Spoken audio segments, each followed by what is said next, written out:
Hello मेरे प्यारे बच्चों, आज के इस वीडियो में हम लोग डिस्कस करने वाले हैं बेटा जेई मेंस 2024 के उन तमाम क्वेश्चन को जो कि मॉडर्न फिजिक्स में आए हुए हैं बेटा, और साथ ही साथ हम लोग 2023 और 2022 के भी क्वेश्चंस करेंगे। तो यहाँ से एक ओवरऑल आइडिया लग जाएगा आपको कि किस पैटर्न पे क्वेश्चन आ रहा है और अप्रैल अटेम्प्ट में किस टाइप का क्वेश्चन यहाँ पे आएगा बेटा। तो सबसे पहला सवाल लेते हैं यहाँ पे हमारे पास। सबसे पहला सवाल है हमारे पास बेटा यहाँ पे कि if the electron is revolving in a third orbit of hydrogen species has a radius R. कितना है बेटा, यानी हाइड्रोजन लाइक स्पीसीज में जो थर्ड ऑर्बिट में जो इलेक्ट्रॉन घूम रहा है उसका रेडियस कितना है बेटा, R. Then what will be its radius in the fourth orbit in terms of R. तो बेटा ये बहुत आसान क्वेश्चन है ना। तो आप लोग को फॉर्मूला पता होगा कि nth ऑर्बिट का जो रेडियस है उसका फॉर्मूला क्या होता है, 0.529 n square upon Z into angstrom. ये हम लोग किस में लिखते हैं बेटा, एंगस्ट्रम में लिखते हैं। ऑलराइट, ठीक है ना। तो अब देखो यहाँ ध्यान से, अगर हाइड्रोजन लाइक स्पीसीज है तो जेड बराबर क्या हो जाएगा बेटा 1। तो आर एन यानी रेडियस ऑफ एनथ ऑर्बिट का फॉर्मूला क्या बन जाएगा, 0.529 सिर्फ एन स्क्वायर बच गया। अब किस ऑर्बिट के लिए आपका वैल्यू जो आर दे रखा है बेटा, थर्ड ऑर्बिट के लिए, तो एन का वैल्यू कितना हो जाएगा यहाँ पे, एन का वैल्यू कितना हो जाएगा बेटा, थर्ड 3 हो जाएगा। तो 0.529 यहाँ क्या आ जाएगा, 3 का स्क्वायर, तो ये कितना हो जाएगा 0.529 इंटू 9 हो जाएगा।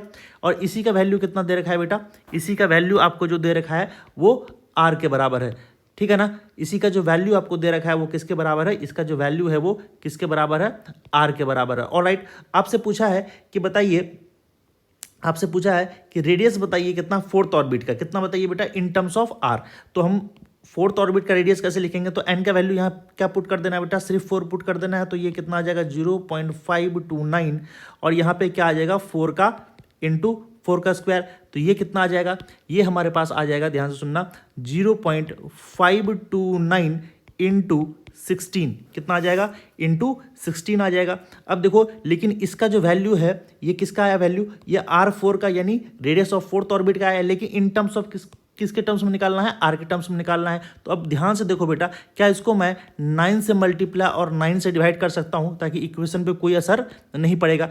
अब देखो यहाँ से ये करने से क्या हुआ हमारे पास, देखना ध्यान से, ये चीज़ जो है सुनना, ये वाली चीज़ और ये दोनों का जो मल्टीप्लिकेशन है, इन दोनों का जो मल्टीप्लिकेशन है वो देखो क्या बन जाएगा, आर बन जाएगा क्या। तो हम यहाँ से क्या लिख सकते हैं, आर इंटू 16/9। तो इसका मतलब आंसर कितना आ जाएगा, 16r/9। तो ऑप्शन कौन सा है, 16r/9।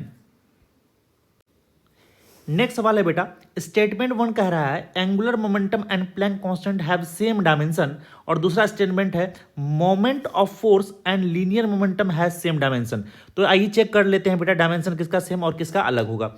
अब देखो फॉर्मूला एक याद होगा बेटा कि हम लोग एंगुलर मोमेंटम को हम लोग NH/2π से भी रिप्रेजेंट करते हैं। ये फॉर्मूला पढ़ा है ना, ये इसको क्या बोलते हैं, एल को क्या बोलते हैं बेटा, मोमेंटम बोलते हैं, एंगुलर मोमेंटम, है ना। और NH/2π ये फॉर्मूला होता है। तो H यहाँ क्या है बेटा, प्लैंक्स कांस्टेंट। अब देखो यहाँ ध्यान से, तो एक बात बताओ ध्यान से कि n इसमें क्या है, n हमारा कोई नंबर है और 2π क्या है बेटा, कांस्टेंट। तो कांस्टेंट का कोई भी डायमेंशन नहीं होगा। तो हम कह सकते हैं यहाँ पे कि जितना L का डायमेंशन होगा, जितना L का डायमेंशन होगा उतना ही आपका किसका डायमेंशन होगा बेटा, H का डायमेंशन होगा। तो ऑप्शन जो है स्टेटमेंट 1 वो करेक्ट है बेटा। लेकिन अब स्टेटमेंट 2 को चेक करते हैं। स्टेटमेंट 2 ये कहता है कि मोमेंट ऑफ फोर्स, तो मोमेंट ऑफ फोर्स क्या होता है बेटा, टॉर्क, और टॉर्क क्या होता है, R क्रॉस ऑफ F। तो इसको अगर हम यूनिट लिखेंगे तो क्या लिखेंगे बेटा, न्यूटन मीटर लिखेंगे। अगर इसी को अगर हमको लिखना है तो क्या लिखेंगे यूनिट में, तो kg मीटर पर सेकेंड स्क्वायर, ठीक है ना, kg मीटर पर सेकेंड स्क्वायर इंटू मीटर लिख लेंगे, है ना। तो ये कितना आ जाएगा बेटा, kg metre square upon second square. ये किसका यूनिट आ गया बेटा, टॉर्क का आ गया, क्योंकि मोमेंट ऑफ फोर्स क्या होता है, टॉर्क होता है। और लीनियर मोमेंटम क्या होता है, p क्या होता है, मास इंटू वेलोसिटी। अगर इसका डायमेंशन निकालना चाहें तो क्या लिखेंगे, kg मीटर पर सेकेंड। तो बताओ ये जो मोमेंटम आया और ये जो आपका टॉर्क आया, क्या दोनों का डायमेंशन या यूनिट सेम है क्या, अगर यूनिट सेम नहीं है तो डायमेंशन भी सेम नहीं होगा। तो इसका मतलब ये ऑप्शन गलत है। तो ऑप्शन नंबर जो है बेटा थर्ड हो जाएगा, statement 1 is true and second is false. Next सवाल है हमारे पास बेटा कि वर्क फंक्शन 6.63 इलेक्ट्रॉन वोल्ट दिया हुआ है, फाइंड थ्रेशोल्ड फ्रीक्वेंसी। तो आपको रिलेशन पता होगा वर्क फंक्शन और थ्रेशोल्ड फ्रीक्वेंसी में बेटा, तो हम लोग जानते हैं क्या, तो ये जो फाई है वो हम लोग क्या लिखते हैं बेटा, एच ऑफ एफ नॉट लिखते हैं, और एफ नॉट हमारा क्या यहाँ पे थ्रेशोल्ड फ्रीक्वेंसी है। तो अब बताओ ध्यान से, वर्क फंक्शन हमारा कितना है 6.63 इलेक्ट्रॉन वोल्ट है, अरे बोलो हाँ या नहीं, और हमारे पास एच का वैल्यू कितना है 6.63 इंटू 10⁻⁻34, और यहाँ से इंटू क्या आ जाएगा बेटा, थ्रेशोल्ड फ्रीक्वेंसी। अगर हम थ्रेशोल्ड फ्रीक्वेंसी निकालना चाहेंगे तो इसको क्या लिखेंगे बेटा, 6.63 इंटू ये तो इलेक्ट्रॉन वोल्ट में है तो हम लोग इसको वोल्ट में चेंज कर लेते हैं, 1.6 इंटू 10⁻⁻⁻19 आ जाएगा, और यहाँ पे डिवाइड में क्या आ जाएगा 6.63 इंटू 10⁻⁻34। तो ये और ये तो कैंसिल आउट हो जाएगा, तो आंसर क्या आ जाएगा आपके पास बेटा, एफ नॉट का वैल्यू आ जाएगा 1.6 इंटू 10⁻15। कितना आ जाएगा फ्रीक्वेंसी, थ्रेशोल्ड फ्रीक्वेंसी 1.6 इंटू 10⁻15। तो ऑप्शन नंबर कौन सा हो जाएगा, ए हो जाएगा ऑप्शन नंबर करेक्ट। 24 का क्वेश्चन है बेटा, stationary hydrogen atom de-excites, याद रखना बेटा, de-excites from first excited state to the ground state, find the required speed of the hydrogen atom up to nearest integer value. ठीक है ना, mass of the hydrogen atom कितना दिया हुआ है बेटा, 1.8 इंटू 10⁻⁻27 kg। तो सबसे पहले हम लोग क्या करेंगे, यहाँ पे डी एक्साइट हो रहा है, याद रखना बेटा, यहाँ पे डी एक्साइट हो रहा है, कहाँ से कहाँ हो रहा है, फर्स्ट एक्साइटेड स्टेट से, फर्स्ट एक्साइटेड स्टेट से, इसका मतलब n इज इक्वल टू 2 से इलेक्ट्रॉन जो है कहाँ जंप कर रहा है, n इज इक्वल टू 1 पर। अगर हम लोग ध्यान से देखें बेटा तो एनर्जी का फॉर्मूला क्या होता है, एनर्जी का फॉर्मूला होता है बेटा 13.6 Z² अपॉन n²। कुछ ऐसा ही होता है क्या, अगर ये हाइड्रोजन एटम है तो Z का वैल्यू कितना हो जाएगा बेटा, 1 हो जाएगा। अगर हम एनर्जी निकालना चाहे फर्स्ट ऑर्बिट का तो वो कितना आएगा बेटा, एनर्जी अगर निकालना चाहे तो फर्स्ट ऑर्बिट का वो आएगा, वो आ जाएगा हमारे पास -13.6। अगर हम एनर्जी निकालना चाहें सेकंड ऑर्बिट का तो कितना आएगा बेटा, -3.4। सेकंड ऑर्बिट का मतलब एन का वैल्यू यहाँ पे क्या ले लोगे बेटा, 2 ले लोगे, तो कितना आ जाएगा -3.4। अगर मान लेते हैं फॉर एग्जांपल ये बेटा हाइड्रोजन एटम है आपका, लेट सपोज ये आपका क्या है, हाइड्रोजन एटम है, ये हो गया आपके लिए फर्स्ट ऑर्बिट, और ये आपके लिए हो गया बेटा सेकंड ऑर्बिट, ये हो गया आपके लिए फर्स्ट ऑर्बिट, और ये हो गया आपके लिए सेकंड ऑर्बिट, और ये मान लेते हैं बेटा हाइड्रोजन एटम है। तो बताओ ध्यान से कि अब जो है बेटा इसमें कितना एनर्जी होगा, इसमें कितना एनर्जी होगा, इसमें फर्स्ट ऑर्बिट में कितना एनर्जी होगा, फर्स्ट ऑर्बिट में होगा -13.6 इलेक्ट्रॉन वोल्ट। याद रखना हमेशा ये इलेक्ट्रॉन वोल्ट में आएगा ये एनर्जी, ठीक है ना, इलेक्ट्रॉन 13.6 -13.6 इलेक्ट्रॉन वोल्ट, और यहाँ पे आ जाएगा -3.4 इलेक्ट्रॉन वोल्ट। अब ये इलेक्ट्रॉन बेटा कहाँ से कहाँ जंप कर रहा है, ये जो इलेक्ट्रॉन है वो 2 से 1 में जंप कर रहा है, 2 से कहाँ जंप कर रहा है, 1 में जंप कर रहा है। तो यहाँ से क्या निकलेगा, एक एनर्जी निकलेगा, और डेल्टा ई जो एनर्जी होगा वो इन्हीं दोनों ऑर्बिट का डिफरेंस, एनर्जी लेवल का डिफरेंस होगा। तो ये आ जाएगा बेटा आपके पास, अगर दोनों को माइनस करोगे तो कितना आ जाएगा, ये आ जाएगा 10.2। इसका मतलब कह सकते हैं कि इससे जो एनर्जी निकलेगा, इस इलेक्ट्रॉन से जो एनर्जी निकलेगा वो कितना निकलेगा, 10.2 निकलेगा, इलेक्ट्रॉन वोल्ट 10.2 इलेक्ट्रॉन वोल्ट निकलेगा। अब बताओ इसके कॉरस्पॉन्डिंग कुछ ना कुछ क्या होगा बेटा, लैम्डा होगा। तो लैम्डा को किस तरह से हम लोग निकालते हैं, तो हम लोग जानते हैं E is equal to 12400 upon lambda in angstrom. तो हमारे पास जो एनर्जी आता है बेटा वो इलेक्ट्रॉन वोल्ट में आता है। तो क्या आपने ये एनर्जी का फॉर्मूला पढ़ रखा होगा, आई होप कि ये एनर्जी का फॉर्मूला आप लोग को आता होगा। तो अगर हमारे पास यहाँ देखना ध्यान से, एनर्जी कितना है बेटा, 10.2 इलेक्ट्रॉन वोल्ट है, कितना है 10.2 इलेक्ट्रॉन वोल्ट है, ठीक है ना, और ये कितना है 12400, और लैम्डा कितना आएगा बेटा, ये एंगस्ट्रम में आएगा। अगर आपको यहाँ से लैम्डा निकालना होगा तो क्या निकालोगे बेटा, आ जाएगा सीधा लैम्डा 12400 10.2 एंगस्ट्रम। इसी को हम लोग ऐसा भी लिख सकते हैं 12400 अपॉन 10.2 इंटू 10⁻⁻10 का मीटर। अरे बोलो हाँ, यानी अब हमारे पास क्या आ गया बेटा, लैम्डा आ गया। अब हमारे पास क्या आ गया, लैम्डा आ गया। तो आगे देखते हैं बेटा, अगर ध्यान से देखो हमको निकालना क्या है, हमको निकालना है बेटा रिक्वायर्ड स्पीड निकालना है। तो हम कह सकते हैं कि मोमेंटम जो होता है वो h अपॉन लैम्डा के बराबर होता है। हम कह सकते हैं मोमेंटम क्या होगा बेटा इलेक्ट्रॉन का, वो h अपॉन लैम्डा के बराबर होगा। तो हम यहाँ से क्या कह सकते हैं कि मोमेंटम को क्या लिख सकते हैं, मास इंटू वेलोसिटी, और एच अपॉन इसको क्या लिख सकते हैं बेटा, लैम्डा लिख सकते हैं। तो क्या यहाँ से वेलोसिटी कितना आ जाएगा बेटा, h upon lambda into m. अब सारे वैल्यूज़ को हम लोग यहाँ पे पुट करेंगे। एच का वैल्यू कितना है 6.63 इंटू 10⁻⁻34, करेक्ट है क्या। और यहाँ लैम्डा का वैल्यू कितना आ जाएगा, जस्ट अभी हम लोग लैम्डा निकाल चुके हैं। यहाँ पर लैम्डा, यहाँ पे जस्ट हम लोग क्या किए हैं बेटा, यहाँ पे लैम्डा निकाले हैं। लैम्डा का वैल्यू कितना है 12400 अपॉन 10.2 इंटू 10⁻⁻10, करेक्ट है क्या। लैम्डा का वैल्यू हो गया और मास का वैल्यू कितना हो गया 1.8, जो कि मास का वैल्यू यहाँ पे दे रखा है क्वेश्चन में। मास का वैल्यू 1.8 इंटू 10⁻⁻27। तो यहाँ से हम लोग क्या लिखेंगे 1.8 इंटू 10⁻⁻27। तो यहाँ से अगर वेलोसिटी अगर कैलकुलेट करोगे तो ये अप्रॉक्सीमेट आ जाएगा आपके पास बेटा। ये जो अप्रॉक्सीमेट वैल्यू आएगा इसका, ठीक है ना, इसका जो अप्रॉक्सीमेट वैल्यू आएगा वो आ जाएगा 3.02 मीटर पर सेकेंड। तो वैल्यू जो नियरेस्ट इंटीजर हो जाएगा वो हो जाएगा बेटा 3 मीटर पर सेकेंड। तो इसका आंसर कितना हो जाएगा 3 मीटर पर सेकेंड। नेक्स्ट क्वेश्चन है हमारे पास, de Broglie wavelength of a proton and electron is same. यानी डी ब्रॉगली वेवलेंथ किसका सेम है बेटा, इलेक्ट्रॉन और प्रोटोन का सेम है। The ratio of kinetic energy of electron to that of proton, यानी काइनेटिक एनर्जी ऑफ इलेक्ट्रॉन और proton का रेशियो पूछा हुआ है। तो आइए देखते हैं बेटा, सबसे पहले इसका फार्मूला क्या होता है। तो डी ब्रॉगली वेवलेंथ अगर हम निकालना चाहें, D Broglie wavelength of proton अगर निकालना चाहें तो क्या लिखेंगे बेटा, डी ब्रॉगली वेवलेंथ अगर प्रोटोन निकालना चाहे तो क्या लिखेंगे, एच अपॉन मोमेंटम ऑफ, क्या लिखेंगे, प्रोटोन। इस तरह से हम लोग लिखेंगे, this is our first equation. उसी तरह अगर हम डी ब्रॉगली वेवलेंथ किसका निकालना चाहें बेटा, इलेक्ट्रॉन का, तो H upon momentum of electron, ये हो गया हमारे लिए दूसरा इक्वेशन। अब सुनना यहाँ ध्यान से, ये दोनों का मोमेंटम, इलेक्ट्रॉन का मोमेंटम पी से रिप्रेजेंट कर रहे हैं और प्रोटॉन का मोमेंटम हम लोग पी से रिप्रेजेंट कर रहे हैं, ठीक है ना। अब देखो दोनों का वेवलेंथ क्या है बेटा, सेम, यानी इक्वेशन 1 और 2 क्या है बेटा, सेम। तो हम कह सकते हैं यहाँ से, दिस इम्प्लाइज दैट कि मोमेंटम ऑफ प्रोटॉन और मोमेंटम ऑफ इलेक्ट्रॉन क्या है बेटा, सेम, करेक्ट है क्या यहाँ से। अब इसके काइनेटिक एनर्जी पे आते हैं बेटा। काइनेटिक एनर्जी किसका रेशियो पूछा है, the ratio of kinetic energy of electron, यानी काइनेटिक एनर्जी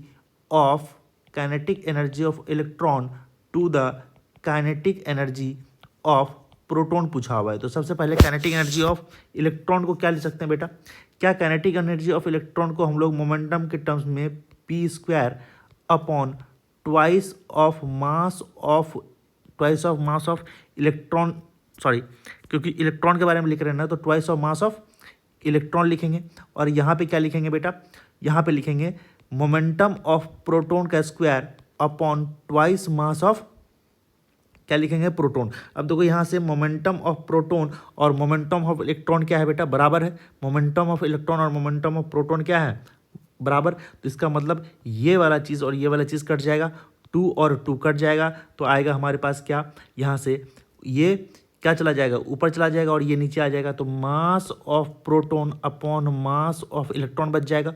तो मास ऑफ प्रोटॉन कितना होता है 1.67 इंटू 10⁻⁻27, ठीक है ना। और जब मास ऑफ इलेक्ट्रॉन को लिखेंगे तो मास ऑफ इलेक्ट्रॉन कितना है, होता है 9.1 इंटू 10⁻⁻31 kg। जब इसको आप सॉल्व करोगे तो ये आ जाएगा 0.1835 के अप्रॉक्स इंटू 10⁻⁻4, करेक्ट है क्या। तो यहाँ पे आप लिख सकते हो 1835 आ जाएगा, इसका मासेस का रेशियो आ जाएगा। मतलब बेसिकली जो मासेस का रेशियो आया वही हमारा क्या होगा, काइनेटिक एनर्जी का रेशियो हो जाएगा। तो 1835 इसका करेक्ट आंसर हो जाएगा, करेक्ट है। नेक्स्ट क्वेश्चन है हमारा बेटा, find the mass number of an atom whose radius is half that of given atom of mass number 192। तो अब बताओ बेटा, मास नंबर और रेडियस में क्या रिलेशन होता है। तो हम लोग जानते हैं R is equal to R0 A पे पावर मास नंबर पावर 1/3। अब यहाँ पे क्या दे रखा है बेटा कि find the mass number of an atom whose radius is half that of given atom mass number कितना 192। तो पहले 192 के करस्पॉन्डिंग क्या निकालेंगे बेटा, रेडियस निकालेंगे। मास नंबर के करस्पॉन्डिंग रेडियस निकालेंगे, 192 मास नंबर के करस्पॉन्डिंग रेडियस निकालेंगे। तो यहाँ से रेडियस कितना आ जाएगा R0 192 पे पावर कितना आ जाएगा 1/3।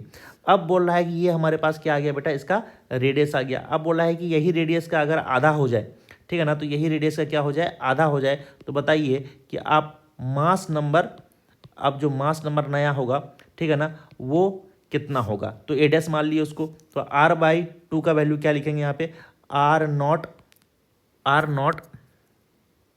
192 पे पावर 1/3 अपॉन 2, क्योंकि r/2 बोल रहा है तो हम लोग क्या करेंगे, डिवाइड कर देंगे। यहाँ पे आ जाएगा r0 a डैश पे पावर 1/3। तो यहाँ से क्या आ जाएगा, r0 कट जाएगा। अगर हम यहाँ ध्यान से देखें बेटा, तो क्या हम इसी को यहाँ पे क्या लिख सकते हैं, 192 अपॉन a डैश का होल पावर 1/3 ले सकते हैं, और इसको क्या लिख सकते हैं बेटा, 2 लिख सकते हैं। जब पावर 1/3 उधर जाएगा तो कितना आ जाएगा बेटा, 192 upon a dash is equal to 8। तो a डैश का वैल्यू आएगा 192 अपॉन 8, दैट इज 24। तो आंसर कितना आ जाएगा इसका बेटा, इंटीजर टाइप क्वेश्चन था और आंसर कितना आया, 24 आया। नेक्स्ट क्वेश्चन है बेटा हमारा, considered a following radioactive decay in this process, ठीक है ना, आपको इस प्रोसेस में रेडियो एक्टिव डीके दिया हुआ है। The mass number of and the atomic number of A6, यानी इस A6 का आपको मास नंबर और आपको एटॉमिक नंबर भी निकालना है। तो क्या होगा, ध्यान से सुनते हैं बेटा, ध्यान से क्वेश्चन को करते हैं। आसान क्वेश्चन है, ठीक है ना, सबसे आसान क्वेश्चन रेडियो एक्टिव डीके का यही हो सकता है, ध्यान से सुनना। अब देखो बेटा, यहाँ पे हमारे पास सबसे पहले हम लोग अल्फा डीके को लेते हैं। क्या लेते हैं बेटा, अल्फा इज बेसिकली, अल्फा क्या होता है हमारे पास, He+2 को हम लोग क्या बोलते हैं, अल्फा बोलते हैं। अगर हम बोलें बेटा, क्या इसी को हम लोग ऐसा ले सकते हैं क्या, अल्फा डीके का मतलब He+2, यानी इस पे कितना चार्ज है बेटा, +2, और मास नंबर इसका कितना है बेटा, 4। तो अगर अल्फा डीके हो रहा है, इसका मतलब ये हुआ कि इससे 2 चार्ज गायब हो रहा है, और मास कितना गायब हो रहा है बेटा, 4 मास नंबर उससे गायब हो रहा है। करेक्ट है क्या बेटा। अब हम बीटा डीके की बात करें बेटा, बीटा डीके भी 2 टाइप का होता है, ध्यान सुनना, बीटा डीके भी कितने टाइप का होता है, 2 टाइप का होता है। अगर आपका प्रोटॉन न्यूट्रॉन में कन्वर्ट हो रहा है, किस में कन्वर्ट हो रहा है, प्रोटॉन न्यूट्रॉन में कन्वर्ट हो रहा है। अब बताओ, प्रोटॉन जो है पॉजिटिवली चार्ज होता है ना, और ये पॉजिटिव चार्ज किस में कन्वर्ट हो रहा है बेटा, न्यूट्रॉन, और न्यूट्रॉन में कोई भी चार्ज वगैरह नहीं होता है, ठीक है ना। तो अब सुनना यहाँ ध्यान से, पॉजिटिव न्यूट्रॉन में कन्वर्ट हो रहा है यहाँ पे, तो इसको बैलेंस करने के लिए, यहाँ पे बीटा पॉजिटिव चार्ज क्या करता है बेटा, बीटा पॉजिटिव चार्ज आ जाता है, ताकि कंजर्वेशन ऑफ चार्ज को मेंटेन किया जा सके। तो इसको हम लोग बोलते हैं बीटा पॉजिटिव डीके, जब प्रोटॉन न्यूट्रॉन में कन्वर्ट होता है। अगर न्यूट्रॉन अगर प्रोटॉन में कन्वर्ट हो रहा है, तो अब देखो यहाँ न्यूट्रॉन पे कोई भी चार्ज नहीं था, प्रोटॉन पे एक चार्ज आ रहा है बेटा।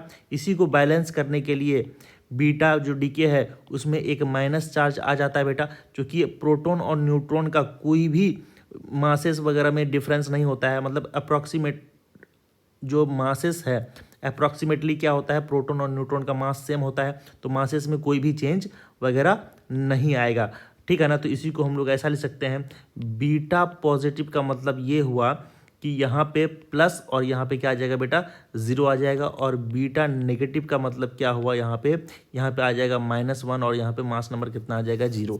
करेक्ट है क्या। अब इस क्वेश्चन को सॉल्व करते हैं बेटा। अब ध्यान से सुनना बेटा, यहाँ पे अगर आप कह रहे हो कि कोई एक एलिमेंट है ए, और उसका जो Z है वो कितना है बेटा, 84, और A कितना है उसका 218। तो अगर यहाँ से अल्फा डीके हो रहा है, तो ये कितना हो जाएगा बेटा, अल्फा डीके का मतलब 2 चार्ज यहाँ से गायब होगा, है ना। तो ये हो जाएगा, ये कितना हो जाएगा, 82 हो जाएगा, और ये कितना हो जाएगा, 214 हो जाएगा। क्या ये कह सकते हैं, ये हमारा क्या हो गया बेटा, A1।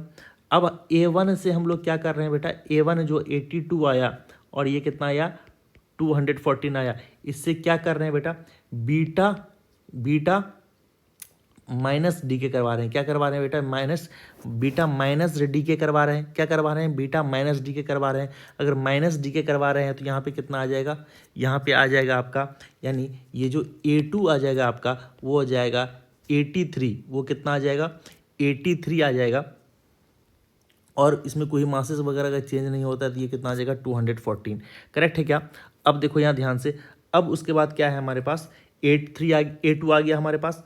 अब A2 से गामा डीके करवा रहे हैं, A2 से गामा डीके करवा रहे हैं। तो गामा डी जब डीके होता है बेटा तो इसमें ना तो कोई चार्जेस वगैरह चेंज होता है और ना ही हमारा कोई मासेस वगैरह चेंज होता है।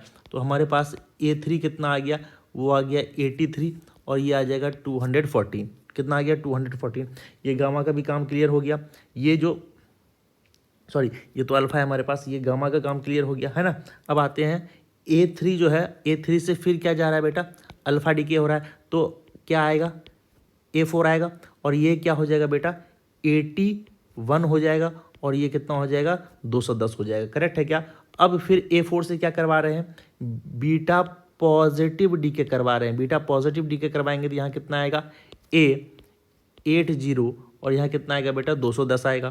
ठीक है, फिर इससे कितना करवा रहे हैं बेटा, गामा डीके करवा रहे हैं। और गामा डीके में जानते हो कोई भी चेंजेस नहीं होता, ना तो चार्ज का चेंज होगा ना ही मास का चेंज होगा। तो यहाँ पे ये हमारे पास A5 आ गया था और यहाँ पे क्या आया A6। A6 का जो प्रोटॉन आया वो 80 आया और मास नंबर कितना आया बेटा 210। करेक्ट है क्या। तो A6 का हो जाएगा हमारे पास, जो हमारे पास आएगा एटॉमिक नंबर कितना हो जाएगा 80 और मास नंबर कितना हो जाएगा हमारा 210। तो 80 और 210 कौन से ऑप्शन में है, तो ऑप्शन नंबर 3 में है, तो which is correct answer. Next question है, आते हैं बेटा करते हैं, जेईई मेंस 2023 का क्वेश्चन है। A photon is emitted in a transition from n=4 to n=1 level in a hydrogen atom. कौन सा आइटम बेटा, hydrogen atom. The corresponding wavelength of this transition is given that h का value कितना है बेटा 4 × 10⁻⁻15 electron volt second. तो इस question को सॉल्व करते समय ये ध्यान रखना है कि आपको h का जो वैल्यू है वो दे रखा है इलेक्ट्रॉन वोल्ट सेकेंड में। तो हम लोग क्या करेंगे बेटा, n=4 से कहाँ ट्रांजिशन हो रहा है, n=1 पे। तो एक बात बताओ कि हाइड्रोजन एटम में आप ये याद कर रखे हो बेटा कि अलग अलग ऑर्बिट का एनर्जी लेवल कितना होता है, अलग अलग ऑर्बिट का एनर्जी लेवल कितना होता है। अगर मैं कहूँ कि लेट सपोज ये हमारे पास n=1 है और ये n=2 है, n=3 है और n=4 है। तो बताओ इसका एनर्जी लेवल कितना होगा, -13.6 इलेक्ट्रॉन वोल्ट, इसका होगा -3.4, इसका होगा 1.51 कितना बेटा 1.51 और इसका कितना होगा 0.85 माइनस के साथ। कहाँ से कहाँ ट्रांजिशन हो रहा है, n=, ध्यान से सुनना, n=,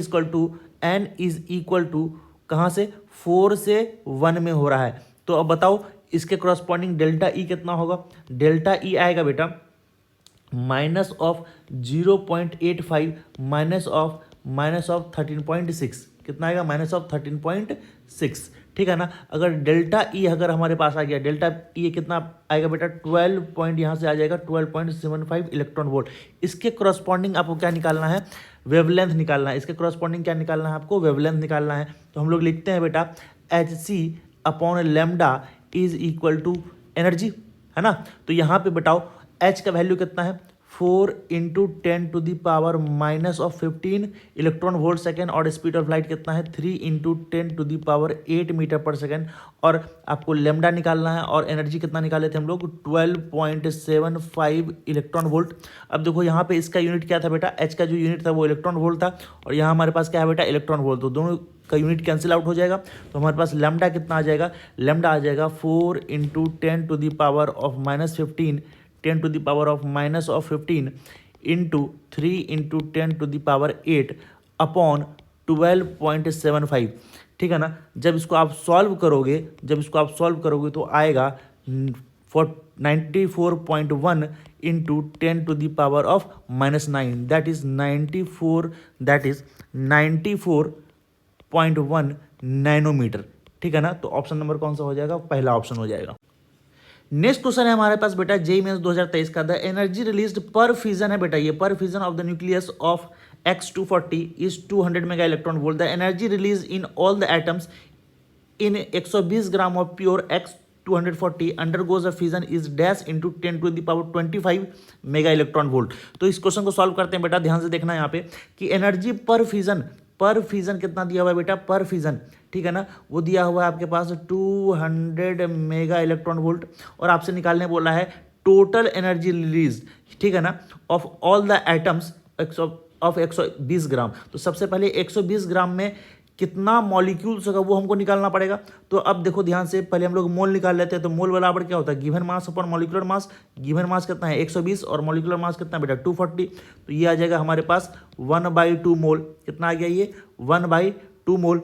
अब नंबर ऑफ मॉलिक्यूल्स निकालना है, नंबर ऑफ मॉलिक्यूल्स निकालना है। नंबर ऑफ मॉलिक्यूल्स क्या लिखेंगे बेटा, मोल इनटू एवोगैड्रो नंबर, ठीक है ना। तो मोल्स कितना है हमारे पास 1/2, एवोगैड्रो नंबर कितना होता है 6.022 इंटू 10 टू दी पावर कितना आ गया बेटा 23। ये आ गया टोटल नंबर ऑफ मॉलिक्यूल्स। एक मॉलिक्यूल्स का कितना एनर्जी है बेटा 200 मेगा इलेक्ट्रॉन वोल्ट। तो टोटल एनर्जी कितना आ जाएगा सारे मॉलिक्यूल्स का, तो 1/2 into 6.022 into 10 to the power 23 into 200 mega electron volt. Correct है क्या।